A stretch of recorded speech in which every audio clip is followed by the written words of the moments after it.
कृषि विश्वविद्यालय बेंगलुरु के 60वें दीक्षांत समारोह में उपस्थित कर्नाटक सरकार के मंत्री श्री एन चलुवराय स्वामी जी, दीक्षांत समारोह के मुख्य अतिथि डॉक्टर एल.एस. शशिधरन जी, कृषि विज्ञान विश्वविद्यालय बेंगलुरु के vice chancellor doctor S P. Suresh ji, प्रबंधन मंडल एवं अकादमिक परिषद के सम्मानीय सदस्यगण, विश्वविद्यालय परिवार के समस्त सदस्यगण, उपाधि प्राप्त करने वाले महानुभाव, उपाधि प्राप्त करने वाले विद्यार्थी एवं उनके परिजन, उपस्थित सभी छात्र छात्राएं, सम्माननीय अतिथिगण एवं मीडिया के महानुभाव, ಎಲ್ಲರಿಗೂ ನಮಸ್ಕಾರ। ನಾನು ನಿಮ್ಮೆಲ್ಲರನ್ನು हार्दिकವಾಗಿ स्वागत हैं। आज का ये दीक्षांत समारोह खुशी, आत्मचिंतन और नए संकल्प का अवसर है। ये हमारे स्नातक छात्रों की वर्षों की मेहनत के परिणाम के साथ साथ समाज, राष्ट्र और किसान समुदाय के प्रति उनकी जिम्मेदारी की शुरुआत भी है। आज इस दीक्षांत समारोह में आदरणीय श्री जी.वी.के. नायडू जी, आदरणीय श्री श्रीकांत ए.के. जी एवं आदरणीय श्री अरविंद टी.एम. जी को मानद उपाधि से सम्मानित किया गया है। मैं इन सबको हार्दिक बधाई एवं शुभकामनाएं देता हूं और इनसे आग्रह करता हूं कि जिस बात के लिए आपको आज सम्मानित किया गया है, आगे भी आप इस काम को जारी रखें। आज उपाधि प्राप्त करने वाले सभी विद्यार्थियों को और उनके परिजनों को हार्दिक बधाई एवं शुभकामनाएं देता हूं और आपके उज्जवल भविष्य की कामना करता हूं। प्रिय विद्यार्थियों, आज आप अपनी यात्रा के अगले चरण में कदम रख रहे हैं। याद रखिए कि कृषि कार्य मानवता की सेवा है। आपका ज्ञान, नवाचार और समर्पण ही हमारे किसानों की समृद्धि और राष्ट्र कल्याण की दिशा तय करेंगे। स्वामी विवेकानंद जी ने कहा था, उठो, जागो और तब तक मत रुको जब तक लक्ष्य की प्राप्ति न हो जाए। इसी प्रेरणा के साथ आप आगे बढ़िए। देश आपसे आशा करता है, किसान आपसे आशा करते हैं, समाज भी आपसे आशा करता है कि कृषि के क्षेत्र में विकास हो।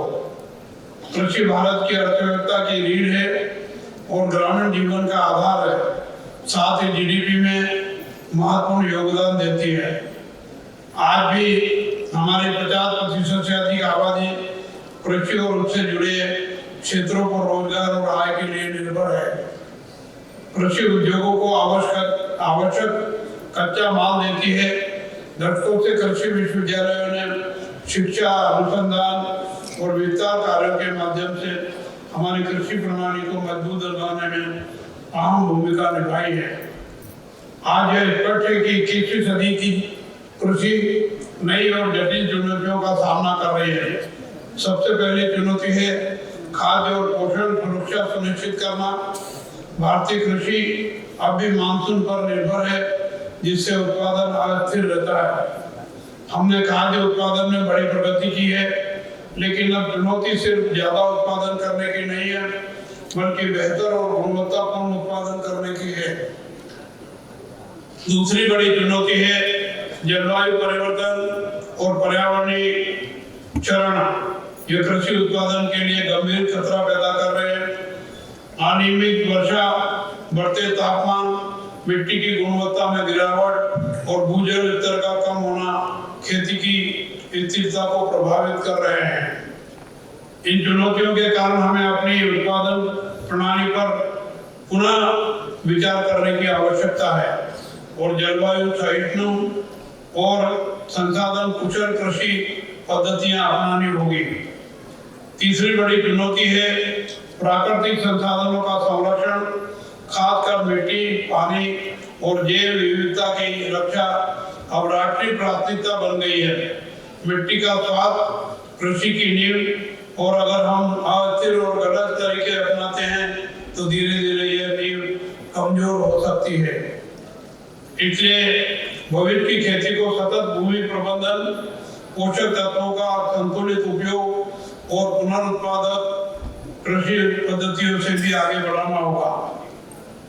आज प्राकृतिक खेती की ओर अग्रसर होने की आवश्यकता है। प्राकृतिक खेती में मिट्टी का स्वाद सुधारने, रासायनिक खादों पर निर्भरता कम करने, जल संसाधनों का संरक्षण करने और जलवायु परिवर्तन के बीच खेती को अधिक टिकाऊ बनाने की क्षमता है। इतना ही नहीं, यह किसानों की लागत घटाते हुए सुरक्षित और पौष्टिक भोजन उत्पादन में भी मदद करती है। माननीय प्रधानमंत्री श्री नरेंद्र मोदी जी ने विकसित भारत 2047 का जो संकल्प रखा है, उसमें कृषि क्षेत्र की महत्वपूर्ण भूमिका है। हमें तकनीक आधारित, टिकाऊ और किसान केंद्रित कृषि प्रणाली को बढ़ावा देना होगा। ड्रोन तकनीक, artificial intelligence, precision farming, digital marketing और जैविक खेती जैसे क्षेत्र कृषि के भविष्य को नई दिशा दे रहे हैं। आपको इन नवाचारों का लाभ उठाना होगा और यह सुनिश्चित करना होगा कि ये तकनीकें हमारे छोटे और सीमांत किसानों तक सुलभ और किफायती रूप में पहुंचे, क्योंकि यही किसान हमारे कृषि समुदाय का सबसे बड़ा हिस्सा है। कृषि में मूल्य संवर्धन, फसल कटाई के बाद प्रबंधन और कृषि उद्यमिता को मजबूत करना भी जरूरी है। फलों और सब्जियों में कटाई के बाद होने वाले नुकसानों को कम करने के लिए भंडारण और प्रसंस्करण को बेहतर बनाए जाने और किसानों को सीधे बाजारों से जोड़ने की आवश्यकता है। इससे किसानों की आय में वृद्धि होगी। मैं आप सभी विद्यार्थियों को करियर में सफलता के लिए बधाई एवं शुभकामनाएं देता हूं और आशा करता हूं कि आप वैज्ञानिक जिज्ञासा, सामाजिक जिम्मेदारी और राष्ट्रीय सेवा की भावना को आगे बढ़ाएंगे। मैं विश्वविद्यालय प्रशासन, शिक्षकों और कर्मचारियों को भी बधाई एवं शुभकामनाएं देता हूं, जिन्होंने इस विश्वविद्यालय की गौरवशाली परंपरा को आगे बढ़ाया है। इसी आशा और विश्वास के साथ मैं अपनी वाणी को विराम देता हूं। धन्यवाद। जय हिंद, जय कर्नाटक, जय किसान।